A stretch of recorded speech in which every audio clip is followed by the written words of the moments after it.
Kain tayo ng mais.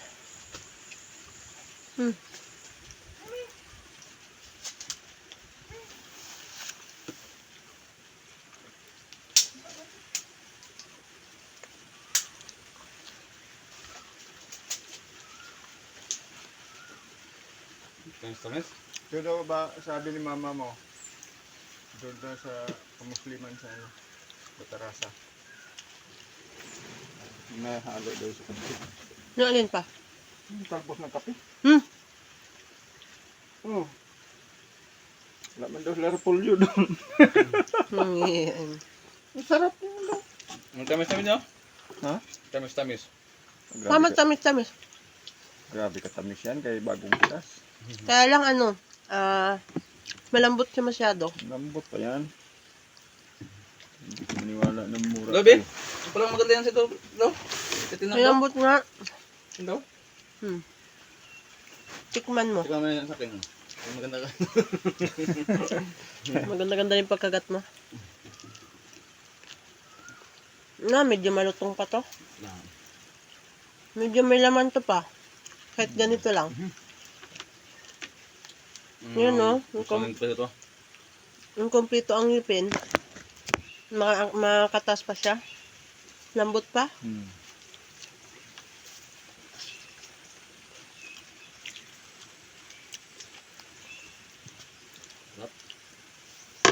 Tamis, diba?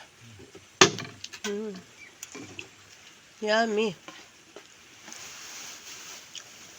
Ganda lang dito sa bukid kay sariwa. Fresh na fresh talaga yung makakain mong pagkain. Katulad ditong mais, bagong pitas. Luto agad. Katulad ng pinya. Diba? Bagong pitas, hinog agad. Ayun, mga hinog na yung pinitas ko doon. Nigyan ako ni mama doon ng pinya. Kailangan sa tricycle, mamaya babaan naman sa tricycle yun. Pero may balo pa man doon. Ha? May balo pa. Si Marian, ang katanong.